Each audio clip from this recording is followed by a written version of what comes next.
All financial support for this podcast comes from my patrons on patreon.com. If you'd like to join in with the patrons, please check out patreon.com/DarwinGrosse. That's DarwinGrosse. Now enjoy the podcast. Okay, today I have the great pleasure of actually talking to somebody whose career I've been following for quite a while. Been kind of doing it in the background on the down low, but his name is Ned Rush, and he does all kinds of stuff. First of all, he's an active developer. He does a lot of work with both creating Max for Live devices, does sample development. He has about just under an infinite number of videos on YouTube, very active on social media, and really is engaged a lot with electronic music production. So I'm really excited to have this talk with Ned. Hey, Ned, how's it going? Hello, I'm very well. Thank you for inviting me on. It's very nice to be amongst all these fine names. Thanks. On this show. Yeah, it's well, really it's I feel very lucky to talk to each and every one of them, and frankly, I feel very lucky to talk to you. The first time you came on my radar was ages ago. I think it was probably the first time I saw you on social media. You were hawking some sound packs of like glitchy sounds. And I was like, hey, I'll give that a try. And it was really, really pretty fantastic pack of sounds. I really enjoyed it. And I've been kind of a secretive fan ever since. And so congratulations on staying in the game for quite a while and really expanding into a lot of different things. Yeah, I guess have lots of fingers in the pies, the various pies, as it were, because I guess I don't really know what to do. Most of the time I sort of dabble around with things that come and go and sort of plow a lot of my time into one thing and then, abandon it and move on to something else. I see. But it's all generally to do with making electronic music, I suppose, or performing it. Yeah. And that's actually a really important point because right now you are running these, what you call a micro festival on the weekends called More Kicks Than Friends. Can you talk a little bit about what that is? Well, I guess it's come about because of lockdown. I've got a background in putting on events, although mainly just locally in my town. And I've always quite enjoyed the programming part of putting on an event and I guess the curation is the proper word, and planning the night and making a nice flow, like looking at how acts can go into another act and then into another act. And I've always sort of wanted to do like a festival in real life, but it's not going to happen anytime soon. And I was sort of, when lockdown started, I was sitting around doing nothing, and I was just like looking at, my three main go-to places on the internet are Facebook, YouTube, and Instagram. And I was spending equal times on each of them. And I was noticing just more and more sort of Zoom podcasts appearing on Facebook and just I found myself sort of watching the first 5 seconds of all these Zoom podcasts of about 8 people just staring into their webcams waiting for it to start. And I was kind of like thinking, well, all right, this is interesting. I like to hear people talking, but these are all electronic musicians talking, and then I would sort of move to Instagram where I would see this thing I see a lot of right now, which I find quite contemporary, is this kind of top-down aesthetic of people just kind of gently massaging electronica with like a nice Instagram filter and, boutique pedals and Eurorack and doing like little sort of micro compositions, because you only get a minute on Instagram. Right. And finding it all very relaxing. And then just kind of thinking, oh, why can't someone do like an entire, like, I want like 4 hours of this. So I started just approaching people and thought, right, I'm sick of, there's nothing wrong with Zoom podcasts, but I was a little bit like, I want to see some music because we can't go out. We can't go to gigs. Everything's cancelled. So I just approached a few people and then it went from there. And now I'm going to do episode 14 this week. Wow. So, right, but you're not doing 1 minute segments, because I know that these things, the one that I watched was well over 2 hours long. And so you're not doing 1 minute segments, right? You're having individuals do full on performances. Yeah, each set is about 30 minutes, sometimes a bit longer. And, I mean, people can do whatever they want. It's visually the aesthetic that I like is the sort of the one that I talked about. But I'm getting in all kinds of things. People have been doing like full on multimedia pieces. Some people just film it on their phone in their living room. Some people just film their desktop or like on their computer. It's all very open, but the emphasis really is on performance of sorts, Right. I guess that's it, really. What's interesting to me is the way that you have that as sort of like one portion of your video production work, but there's another portion which is this really intense interaction with Ableton Live, and very specifically, you will pick sort of like a conceptual endeavor. And then you'll get the video camera out and you will dive deep, whether it's kind of trying to do Autechre style beats or Aphex Twin style work, or, diving into like faking guitar playing or whatever. You really, it's almost like you pick a conceptual conceit, and then you are going to dive into the use of Ableton Live to pull it off. And it's kind of interesting, because that is where the More Kicks Than Friends thing is very much a shared community performance thing. This is more of a specific community and a teaching kind of thing. And so it's really a different orientation, but it's still part of your video production world, right? Yeah, I mean, I don't really know what my YouTube channel is. When people kind of would say to me, I really like your tutorial videos, I would kind of cringe and go, oh, I don't do tutorial videos. Ugh. And then I started to think, oh, maybe I do actually. But I sort of, in a similar way to the festival thing, I started it because I sort of stumbled upon someone else in about 2009, when YouTube was pre-monetization and still videos of people filming each other falling over or whatever. I stumbled on this this guy who was using Reason 3 and filming himself using it and talking about it. And I'd never seen that idea before. And I found it like really engaging. And I thought, I'm going to do that. And so I just started doing it. I was like, well, I'll just make videos about whatever I know. I'll do that too. Right. Yeah. Yeah. Like, I know about this. I'll do a video about that. And then people started liking it, and I just started doing more. And it was always kind of something I had going on the side, because I wanted to really push myself as a musician and release albums and do tours and do that sort of more old-fashioned musician stuff. Mm-hmm. But then this thing actually started taking off, where I was starting to get more recognized for doing that. Right. So I kind of thought, well, I suppose I better maybe not look down the nose at this, So I've just sort of stuck with it. And anytime I have like an idea that I don't want to like keep to myself, then I just think, this would make a good video, And, I like it. Yeah, sure. Yeah. I mean, to be fair, I don't have a huge amount of ideas that I want to keep to myself, but there are, a few things where and it's not really particularly that they're great ideas. It's more just like specific sort of workflow things that are. Got it. Sure.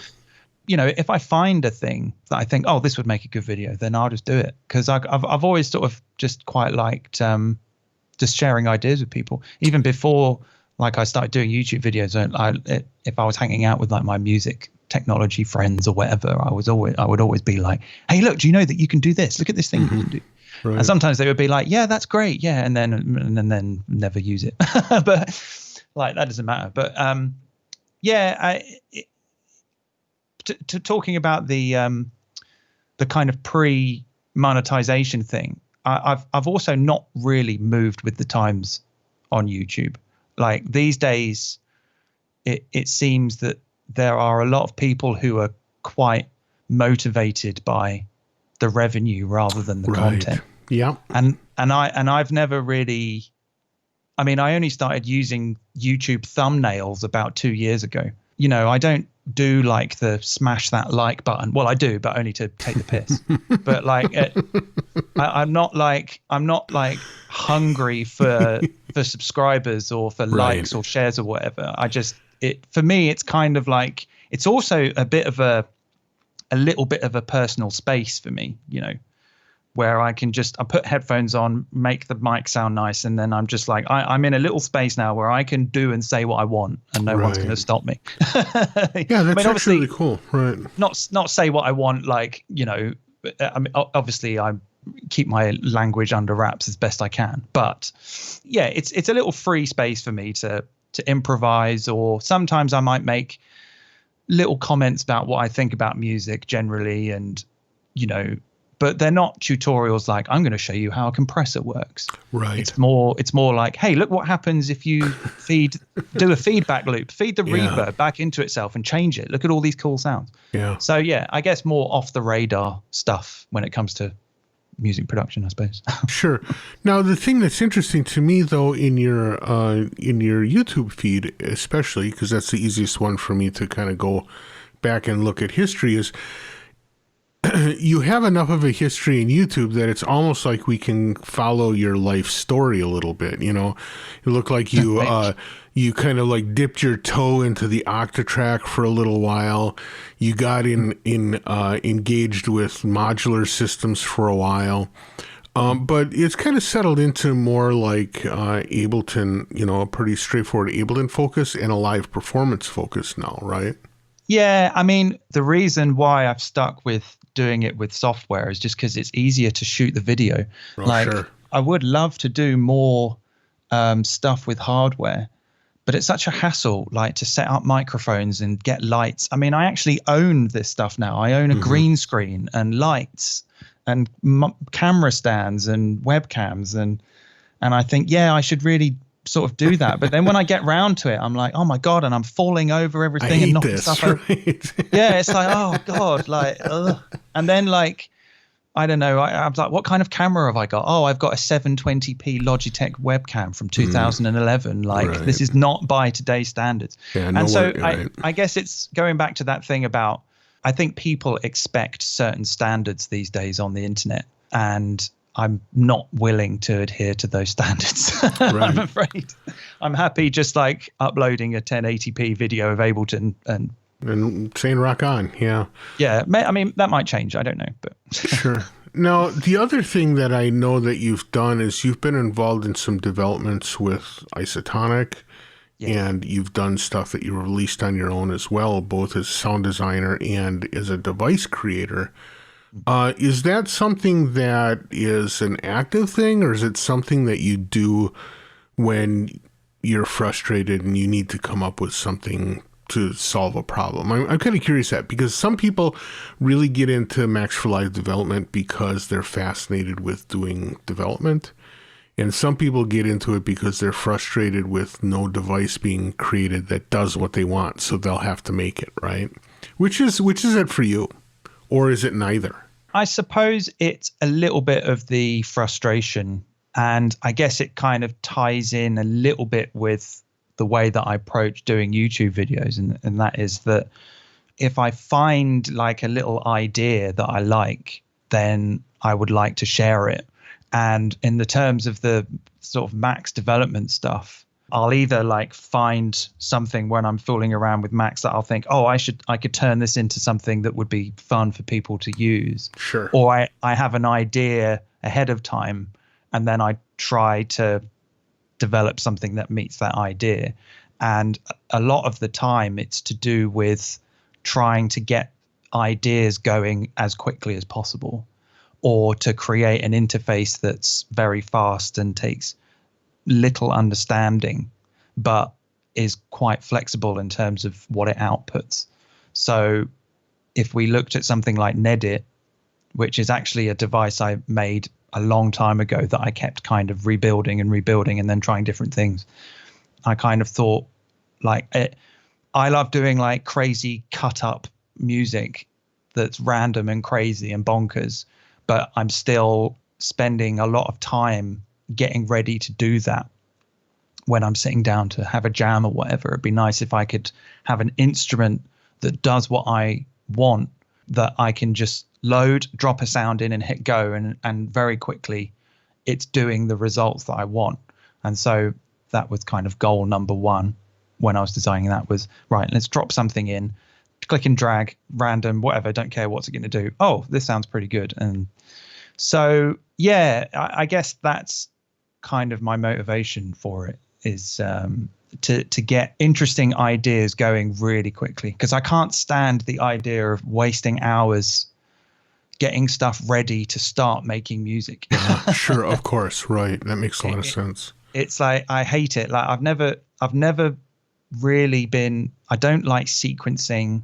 You know, I'd much rather put the time into setting up a system that's going to give me something in return, rather than sitting there giving myself tendinitis with the mouse or whatever. Right on. And so that's where a lot of my motivation goes, into finding things like that.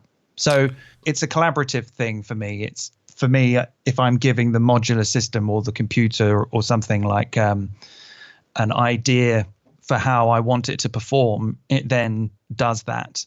And then I kind of make decisions over whether I like it or not. Well done, computer, you did a good job. Right. And rather than it just being kind of like, oh, the computer's writing all the music for you. No, not really. I mean, I still have to, I'm still kind of making, or one is still making the decisions over what's good or bad, you know.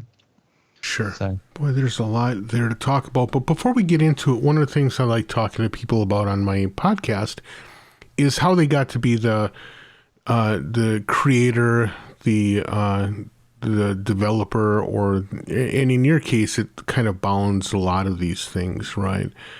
How did you get to be the artist that you are? And, so what was your background? How did you first get into music? How did you get into embracing technology? And how did all of that stuff come together? As well as how did you kind of, you talk about like liking cut up and kind of bonkers music. I mean, that's not the average customer's way through life. And so there were obviously some influences that drew you in that direction as well. I'm curious, what are all of those things that made you into the artist you are today? Well, how far back do you want to go? I mean, I sort of grew up in the 80s, and all the sort of music that I was getting exposed to was largely from my mother and my two sisters. My father wasn't into music much. So, whatever they were listening to, I was listening to, but also whatever was in films and television, because that was kind of the only media that there was. Well, obviously there was books as well, but I didn't read books much. So, but my sister had this like really awesome like Hitachi 80s like karaoke hi-fi, and like it had you could record from one tape to the other, and it had two mic inputs, and the idea is that two people would plug a microphone in, and then they could sing over their favorite songs and tape it to the other tape. Sure. But when my sister was out, I'd sort of sneak in, and then I'd sort of like play around, and you could do like high speed dubbing, so you could record really, really fast, but you could turn that on and off whilst it was recording. So it would speed up and slow down the tape. It was a really like hacky machine. I don't know whether it was badly designed or someone did those things on purpose, but so I just used to point the mic into the speaker and be like, wow, what's this crazy noise? And then I'd like record it. And then, I would kind of like pause the tape and then do like something else and then unpause it. And I just thought it was funny, and then my mum would come in and go, "Stop making that noise," and I just thought it was funny. Like I didn't think anything of it. You weren't thinking about building a career at that point, right? No. I was like 10 years old, and I was just like, this is like so funny. And I would kind of like, I would also like try and edit songs down. So I would get like Michael Jackson and like edit the songs down and make them sound funny, because they were all sort of.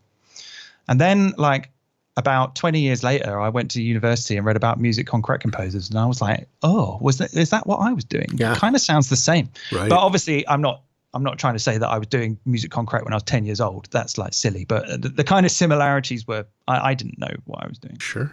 So like in terms of making weird sounds, I guess it starts there. And then in the 90s, I sort of got into guitars and playing guitars. And then at the end of the 90s, I got a little bit sort of bored of guitar and there was nothing that was really exciting me that much. I went to study jazz for a bit at a college, but didn't really like it, came home and started talking to a friend of mine who was doing a lot of stuff on computers at the time. And I was like, I want to make music on a computer. What can I do? Show me some stuff.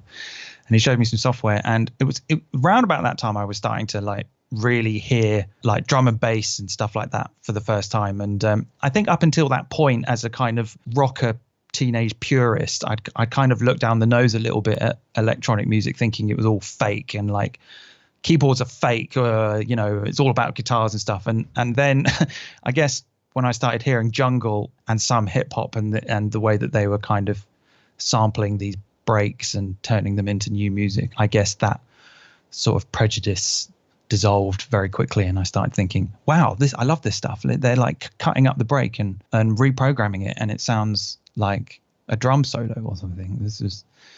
And that's really where it started. And I'm still doing it now. I'm still trying to find new ways to cut up breaks and do stuff like that. And so, yeah, I guess I was also sort of discovering Warp Records at the time and all those various offshoots and hearing a lot of this sort of glitchy stuff that was, I remember getting really, really excited hearing that Murkoff album. I can't remember the name now, where he kind of sampled all these bits of minimalist orchestral music and was like really flipping them round and turning them inside out and putting these tiny beats under it and thinking, oh, this is just so stimulating. Mm-hmm, mm-hmm. Yeah. And I guess along the way, I was just sort of hearing all kinds of other things, like dub reggae made a big impact as well. This kind of idea of playing around with different types of spaces in the middle of a song. Sure. Right. Like, and I was hearing, I still love to hear stuff like that these days. And, like this idea of like 1 minute the snare's in one kind of space and then the next it's in another type of space. And this very kind of sort of shape shifting thing that was going on was going on in a lot of dub music, but I was also hearing it in some like Square Pusher albums and some Alt-Techer albums. Those are things that have just kind of stayed with me, really. So I started doing music on my own and just kind of tried to get people interested. And, MySpace came along, which made it easy for everyone to get their music out there. It was in the early 2000s. I think you probably still needed that traditional record label support and pathway to maybe get yourself heard. But these days it's easy. It doesn't matter at all anymore. We can do it however we want. Yeah. And so I guess that's how I sort of got into it, really. And I've just stayed with it. I don't play a huge amount of guitar anymore. I do sometimes just to check if my memory still works. And also I kind of have plans to record a lot more guitar. I'm sort of slowly, I'm trying to build up like a little, I'm slowly building up a kind of guitar library on my hard drive of every like possible thing that I know how to play, but it's there in audio. So if I ever want to use it, I can just load it in rather than having to play it again. Right. Sure. Yeah. Because in the same way that like when you're working by yourself as the producer and the composer and the performer, it's a hell of a lot to handle. I think if I was in a situation where I was working with something where there was an engineer and a drummer and a bass player and whoever, and I was just doing the guitar, I'd be a lot more enthusiastic because there's only one thing I need to worry about. But when you have to kind of take care of everything, I find it quite stressful, and I don't want to be stressed when I'm making music. I want to be relaxed. That's really interesting though, because an awful lot of people gravitate towards electronic music because it is it is a way to sort of like being CEO of your own everything, right? You get to be the sound designer slash producer slash performer slash engineer slash roadie and gear acquiring person. I mean, all these kind of things end up being really stuff that people grab. I mean, it's almost like people have a desire to I don't know, be master of those domains all, right? I hate to call it like having a power trip or whatever, but it kind of has some of that aspects to it. It's like, I get to control everything. No one's going to tell me what or when to do my thing. But I guess I've never really thought about that as also having a stress in terms of taking any one of those things and really being able to dive deep into it. Yeah, I mean, I'm not really particularly good at multitasking various environments. Okay. For example, I have a drum kit, and I like to play it. I'm not very good, but I like to play it, and I like to kind of mic it up and record myself playing it. But I tend to just focus on that. I will do maybe a day of that, and then I'll, take that away. And then the next time when I'm in a situation where I'm like, okay, now I want to be the engineer, then I'll load them up and then I'll like mix them down into something. Sure. And then tweak when I'm in the EQ and all that stuff, right? Yeah, do the levels and bounce them down. And then when I'm in that situation where I'm thinking like, okay, now I want to be creative and be the producer or the composer, I'm like, okay, now I can pull in that recording that I did and cut that up and use it for something. But there's no way that I would do it like in a linear fashion going around the room with like, I don't think my brain could do that. I don't think it could. And the thing is, like, when it comes to incorporating software with the guitar, it's that same sort of thing. Like it's the guitars they're quite high maintenance. They can be really irritating and noisy, and you have to set things up and tune them. Oh my God, I hate all the time, right? I hate tuning them. Then they go out of tune when I start playing them. And then to have to like worry about setting up the audio track and all this sort of stuff. I can't stand it. So I have like a little portable recorder that I just have on my table, and if I feel like recording some guitar, I just go into that and hit record and leave it until the cards fall, and then just play a load of stuff, and then that whatever's on there will go on my hard drive, and then later on when I want to pick it up. And so it's all very separate.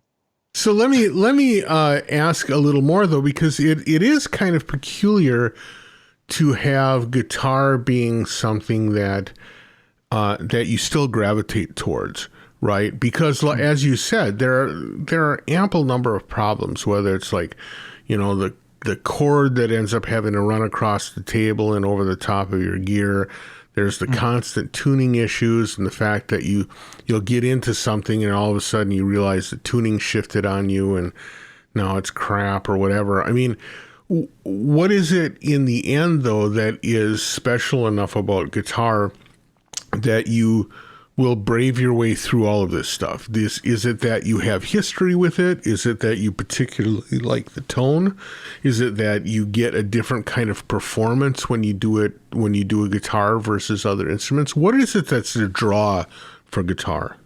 A number of things, really. When I started doing sort of electronic music on my own, one type of aesthetic that I wanted to really get into, which I did a little bit, was to take that kind of cut up thing that I was hearing in sort of drum breaks and stuff, but put it on guitar and kind of do like sort of like a kind of electroacoustic, not like an electroacoustic guitar, but like electroacoustic music, but with the electric guitar, and kind of play around with people's listening and my own listening of what the guitar is. I think we all sort of associate the guitar with certain types of things.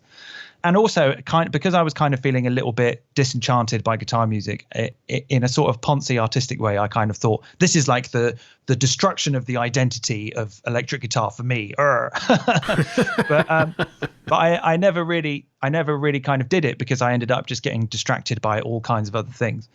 I have like a lot of tracks that I'm working on. I've been working on them for years, and I'm just lazy, but it's very much that idea of yeah, like trying to use the tones that the guitar has, but to take their delivery into a realm that's way, way, way beyond my ability, and also outside of people's common perceptions of what guitars are Sure. for. Yeah, that makes like very sense. Yeah. robotic and very sort of granular, I suppose. Uh-huh. But also at the same time, there are sometimes moments that you have when you're either playing by yourself or with other people, where you do have this really great kind of visceral catharsis whilst you're spending time with the instrument. Those types of things that I hear in other music still excite me.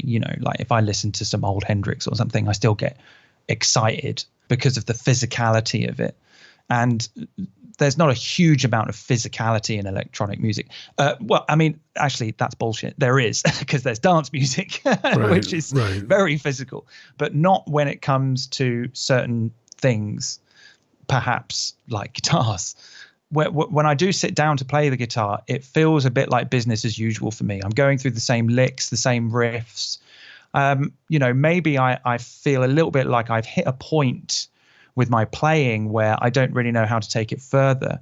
And so maybe the computer can help me a little bit. I had this idea of sort of, as I was sort of saying earlier, like recording every single scale and lick and riff that I know in the whole world into Ableton, and then getting it to spit some stuff back out at me. And then maybe I could like learn to play that, and maybe my playing might extend because I'll be learning to do something that my brain wouldn't have come up with, even though it did. Does that kind of make sense? Sure, it does. Yeah. That's kind of the idea, I suppose. That's what motivates me, but I still get distracted by all kinds of things along the way. Yeah, I imagine. Well, one of the things that I'm curious about, though, is that we keep on coming back to this idea of sort of the cut up and the maybe frantic connections of bits and pieces into a unique new thing as being something musically that you're really drawn to, right? But how does that match up with like also the influence of dub reggae? Because those two things seem to be a really different set of things. If you talked about sort of like drum and basses having been an early example of something that excited you from this kind of like cut up music production style. In a way, I mean, there are ways where it parallels dub reggae, particularly in the way that bass lines move and stuff like that. But for the most part, one has lots of space, one has no space whatsoever. And I'm wondering how you kind of mesh those two in your mind to be a useful combination of influences. If we were to pick like jungle in the UK in the mid 90s that was borrowing a lot from dub in itself. I mean, in some ways it's kind of a mix of hip hop but sped up, right, and dub but sped up.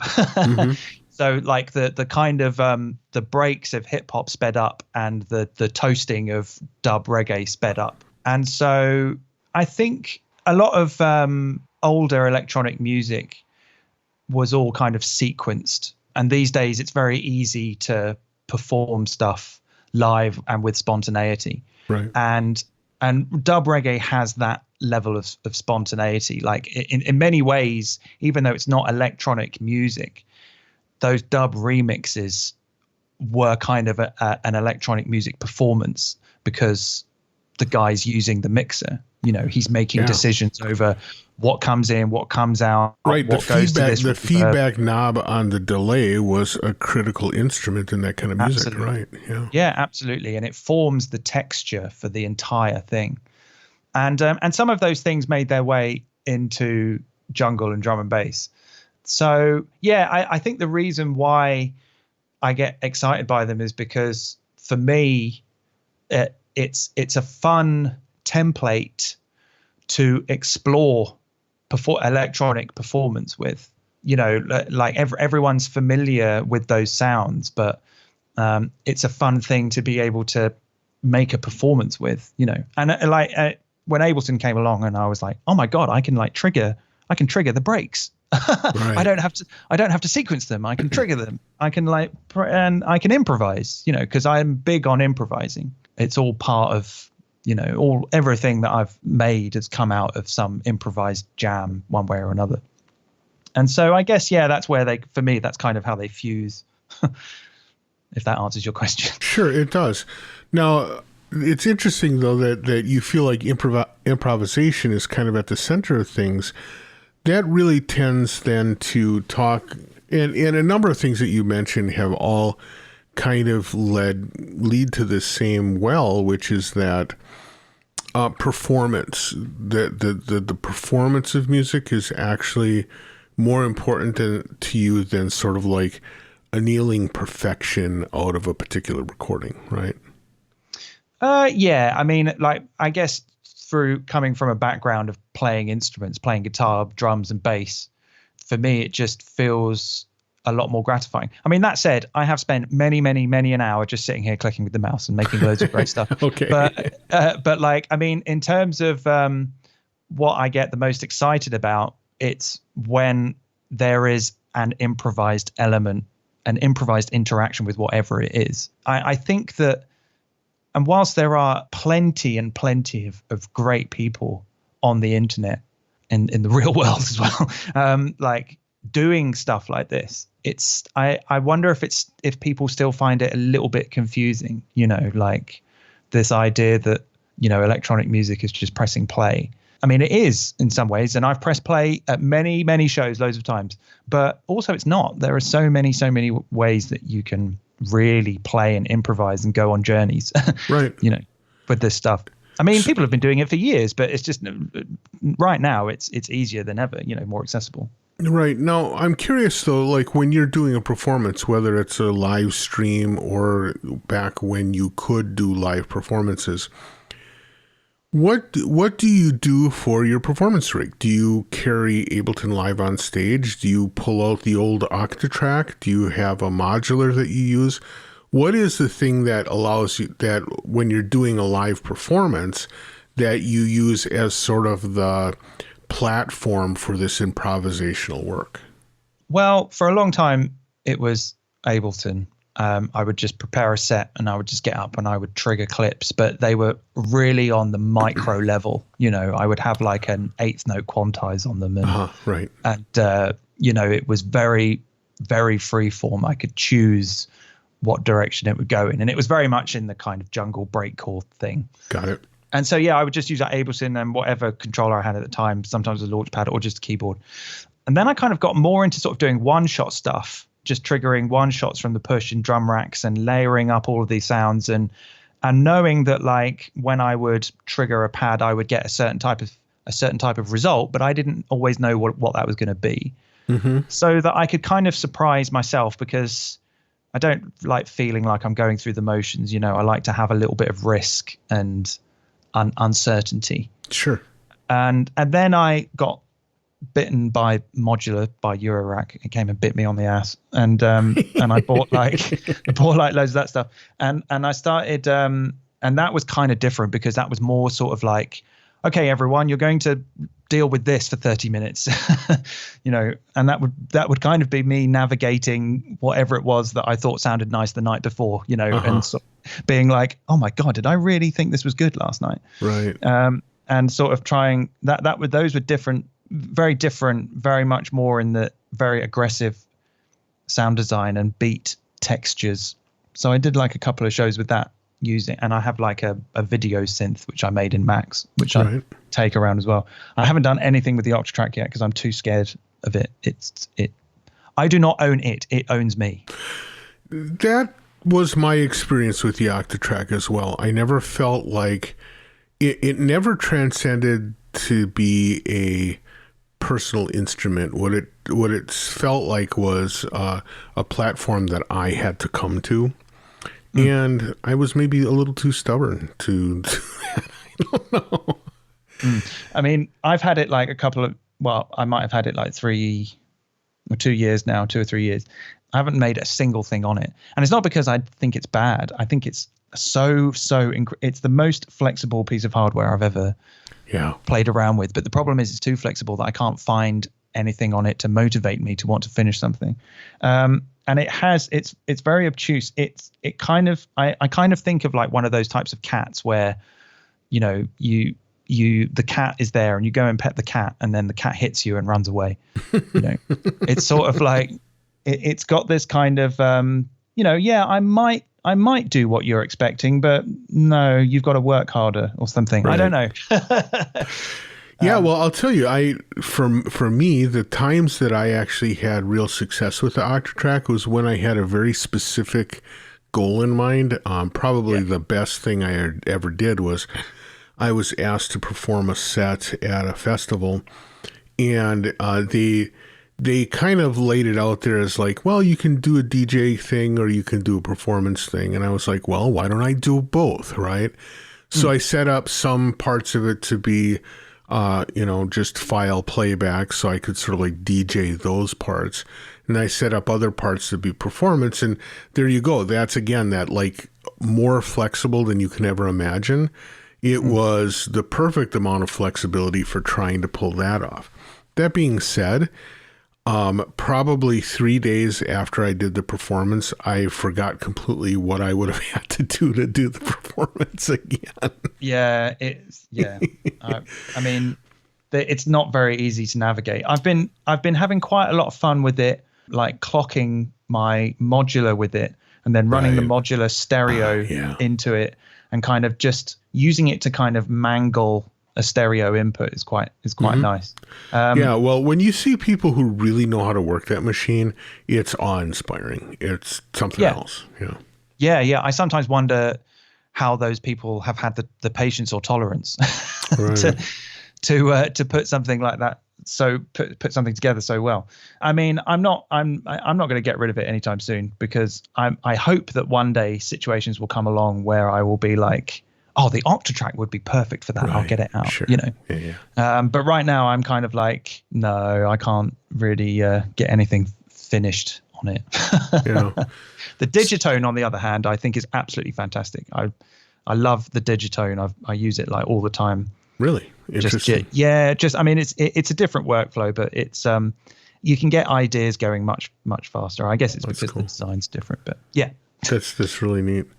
Getting back to the thing that we started off with, which is more kicks than friends, what is your plan for that? Is this something that you're going to continue doing? Is it, I mean, you said that you would love to do festivals, but you can't. I don't, it seems to me like you're actually pretty good at pulling together people to do performances and stuff. I'm just curious what the future holds for that. If it clearly seems like it must have hit some kind of chord, because you're keeping on doing it, Yeah, I don't know if that's just luck or just because I hope it's just because people are really enthusiastic about it. I mean, the UK is still largely in lockdown, so I have a lot of free time. So I have a lot of time to chase people on Instagram, right. Sure. and just look up people. And, I kind of started the early shows were they're largely people that I've met in real life or people that I've been friends with online for a long time. And then I started to think, well, I'm going to run out of friends eventually. So I'm going to have to like go and find people. So Dude, that's the story of my podcast, right? I'm like, I ran out of friends pretty damn early. So yeah, well, that's it, isn't it? You kind of have to start thinking, do I like kind of just resign myself to the fact that I've got no more friends, or do I keep going? And so I started most of my own personal finds are off Instagram, because it's just so easy to see what the type of stuff that people are doing and how they're doing it. Right. So I just started following hashtags on Instagram, and also like other people who had performed were recommending me people, introducing me to people, and people who I've been asking who are too busy are like, hey, well, but maybe this guy might do it or whatever. Every kind of every kind of Monday, I kind of wake up and I go, oh my God, I need to find like some people. And it doesn't entirely look after itself, but there are things along the way. I think I just get lucky sometimes. I'll sometimes ask people and they'll say, I'm sorry, I'm too busy right now. And then suddenly they'll go, oh, hang on. No, I've recorded something for you. Here you go. And I'm like, oh, great. Oh, okay. So it's, but also I think that like for some people, I mean, I also kind of take it a bit for granted, perhaps, that like not everyone is like me sitting at home doing nothing. There are people who do still have lives, even if we're all locked down or whatever. But my assumption was, well, you know, if you can post a video of yourself jamming on the internet, then you can give me 30 minutes of that, please. Right. But it's probably not that easy for everyone. And also, I think some artists maybe don't like the medium, and I can appreciate that. I think that like the idea of sort of performing to no one is not really their thing, and I completely appreciate that. And I suppose in terms of going forward, I don't know. I mean, I'm just going to keep winging it every week until I do run out of people. Sure. Or I might switch to doing it monthly or fortnightly, or right. Maybe when this is all down, I'll go and do it in a field somewhere. I don't know. Yeah, well, that's what I'm hoping. It sounds to me like you're actually up for that, and taking some of these combinations of artists, and again, it seems like you're pretty adept at mixing interesting combinations of people. I would love to see that occur in real life. I think that would be an amazing experience. Thank you. I do really like sort of switching it up. You know, I mean, I don't think I could. I almost kind of think that if I did have a festival, it wouldn't be that like there would be stages for certain types of music. It would maybe be more that like there's one stage where you can sit down and there's one stage where you can stand up. Oh, right, sure. And okay. like, so if you want to sit down, or if the artist wants to sit down, they can go on that one. And if you want to dance or move around or stand up and the artist wants to stand up, they can go over there. But like, I love the idea of sort of like you go and watch something and then it finishes and then something else comes on and it's just so completely different from what you were just watching, you know, and you're like, oh, and you kind of notice it a bit more. So yeah, but like chopping and changing and switching up you know, it's what I sort of say to people when I'm messaging them is like, I don't care really what it is. I just want you to be invested in it. Right. Yeah, that makes a lot of sense. That's cool. And yeah, I guess that's it. But I going forward, I have no idea. It could all be over like next week. I don't know. We'll have to see. Right. Well, Ned, I want to thank you so much for taking the time. Unfortunately, our time is up. But before I let you go, the next or the iterations of this, do you do it like every Saturday right now? Every Saturday, yeah. I've been doing it for 3 months. Wow. Every Saturday. Yeah. Well, it's very nice. And for people who want to track it down, what's the easiest way for them to find it? I see it on Facebook, but where is the easiest way for them to find it? So if you go to my YouTube channel, which is just youtube.com/Ned Rush. Okay. And I normally post the link to the stream every Wednesday. I've posted one today for this Saturday. Okay. I mean, that's where it's broadcast, so it would make sense to send people there. But generally, I splatter it all over every platform I'm on. So you'll if you follow me, you'll see it at one point or another. You know, yeah, it's on YouTube. So go to my YouTube and you can watch all the previous ones as well. There's all kinds of fantastic, crazy stuff from all over the world. That's cool. And in terms of like sound design work or Max for Live devices or anything like that, do you have anything in the hopper that you're working on right now, or are you focusing on the performance stuff? I sort of started selling sample packs, which I am going to keep doing. I've been wanting to do that for a while, but wasn't really too sure which way to go. And I do have some Max for Live stuff, which I need to update and send to Darren. And I've still not done it yet. Nice. Yeah, I mean, nothing in the works at the moment. I really want to put a new album out because I haven't for like 4 years. Right. And I want to, you know, sometimes I want to say to the world, by the way, I do make music too. You know, it's not just YouTube. Right. So I want to, you know, get some new music out soon. But yeah. I don't know. Nothing in the pipeline yet, but nothing but everything in a way. Well, right? Pretty much everything. Yeah, I'm a tinkerer. I'm tinkering with everything. I hear you, man. So, yeah. Well, Ned, I want to thank you so much for taking the time, and I look forward to getting a chance to talk again soon. Yes, thank you very much. All right, bye. It's been great. Thanks. Bye.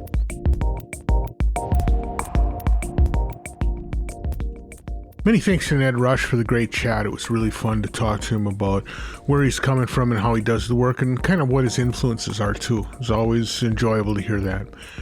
I want to just take the opportunity to say thank you to all of the new patrons. We got several new patrons this week, which was very helpful for continuing the podcast. I also want to thank all the people who have sent me email. I've gotten a lot of great emails since our last podcast as well. I'm going to be keeping up this pace of every other week for a while. Once maybe my health improves, we might go back to weekly. But in any case, I want to thank you all for your support, for your continued emails. If you have comments, concerns, questions, drop me a line, ddg@20objects.com or darwin.gross@gmail.com or ddg@cycling74.com. All that'll work. It's great to put out another podcast. Looking forward to the next one. I'll see you in a couple of weeks. Bye.